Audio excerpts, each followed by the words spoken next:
നമസ്കാരം. പ്രതാപ് ടി വിയിലേക്ക് എല്ലാ കൂട്ടുകാർക്കും സ്വാഗതം. ഇന്ന് നമ്മൾ തയ്യാറാക്കാൻ പോകുന്നത് പച്ചപ്പയറും പച്ചച്ചെമ്മീനും കൂടിയിട്ടുള്ള തോരനാണ്. അപ്പോൾ ഇതെങ്ങനെ തയ്യാറാക്കണമെന്ന് നമുക്കൊന്ന് കണ്ടു നോക്കാം. അതിനായിട്ട് ചൂടായ ചട്ടിയിലേക്ക് 1.5 ടേബിൾ സ്പൂൺ വെളിച്ചെണ്ണ ഒഴിച്ചു കൊടുക്കാം. 1/2 ടീസ്പൂൺ കടുക്, ഒരു സവാളയുടെ പകുതി ഇതുപോലെ ചെറുതായി അരിഞ്ഞത്, 3 വറ്റൽമുളക്, ഒരൽപ്പം കറിവേപ്പില ഒന്ന് വാട്ടിയെടുക്കാം. ചെറുതായി വാടി വന്നു കഴിയുമ്പോൾ അതിലേക്ക് ഒരു ചെറിയ കഷ്ണം ഇഞ്ചി ഇതുപോലെ പൊടിയായി അരിഞ്ഞത്, ഒരുപാട് വേണ്ടത് ഒരു ചെറിയ കഷ്ണം മതി. എരിവിന് ആവശ്യമായ പച്ചമുളക്, ഞാനൊരു 4 പച്ചമുളക് ചെറുതായി അരിഞ്ഞെടുത്തിട്ടുണ്ട്. 1/4 ടീസ്പൂൺ മഞ്ഞൾപ്പൊടി ഒന്ന് വാട്ടിയെടുക്കാം. മഞ്ഞൾപ്പൊടിയുടെ പച്ചമുളകൊക്കെ മാറി വന്നു കഴിയുമ്പോൾ അതിലേക്ക് 500 ഗ്രാം പയർ ഇതുപോലെ നീളത്തിൽ അരിഞ്ഞെടുത്ത് ചേർക്കാം. ആവശ്യത്തിന് കല്ലുപ്പ്. ഇനി പയറൊന്ന് വെന്തിട്ടാണ് ആവശ്യമായ വെള്ളം.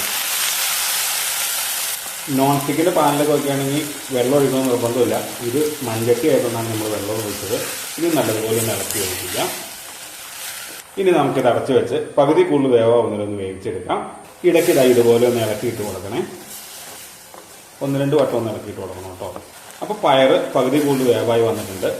ഇനി നമുക്കതിലേക്ക് ഒരു 200 ഗ്രാം പച്ചച്ചെമ്മീൻ തൊണ്ട കളഞ്ഞത് ഇതുപോലെ ചെറുതാക്കി എടുത്തിട്ടുണ്ട് കേട്ടോ. വലിയ ചെമ്മീനൊന്ന് മുറിച്ചെടുത്തിട്ടുണ്ട്, അതുകൂടി ചേർത്ത് കൊടുക്കാം. അതൊന്ന് ഇളക്കി ഒഴിപ്പിക്കാം. ഈ ചെമ്മീൻ ഒരുപാട് വേവൊന്നുമില്ല കേട്ടോ, പെട്ടെന്ന് വേവും. അതുകൊണ്ട് ഒരുപാട് വേവിക്കാൻ നിൽക്കരുത്. ഒരുപാട് വെന്ത് പോയിട്ടുണ്ടെങ്കിൽ റബ്ബർ പോലെ ആയിരിക്കും.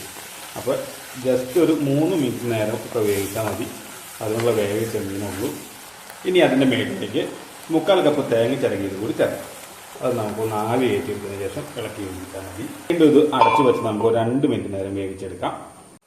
ഇപ്പോൾ നമ്മൾ മൂടി വെച്ച് വേവിക്കാൻ തുടങ്ങി 2 മിനിറ്റ് ആയിട്ടുണ്ട്. അപ്പോൾ ഇനി നല്ലതുപോലെ ഒന്ന് ഇളക്കി വേവിക്കാം.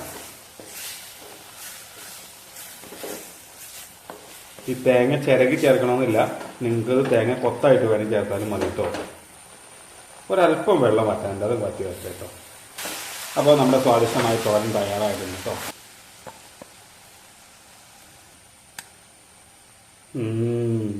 അടിപൊളി, സൂപ്പർ, എന്താ രുചി. അപ്പോൾ തീർച്ചയായിട്ടും നിങ്ങൾ എല്ലാവരും വീട്ടിലും തയ്യാറാക്കി നോക്കണം. നിങ്ങൾക്ക് എല്ലാവർക്കും ഇത് ഇഷ്ടപ്പെടും. ഇതിനകത്ത് ചേർക്കണം മുളക് പൊടി നിങ്ങൾക്ക് വേണ്ടി ചേർക്കാം, കാന്താരി മുളക് ചേർക്കാം. ഇനി എല്ലാം മുളക് വേണ്ടി ചതച്ചിട്ടാണെങ്കിലും ഇത് തയ്യാറാക്കാം കേട്ടോ. തീർച്ചയായിട്ടും നിങ്ങൾ എല്ലാവരും വീട്ടിലും തയ്യാറാക്കി നോക്കണം. അപ്പോൾ ഈ രുചി എല്ലാവരിലും എത്തട്ടെ.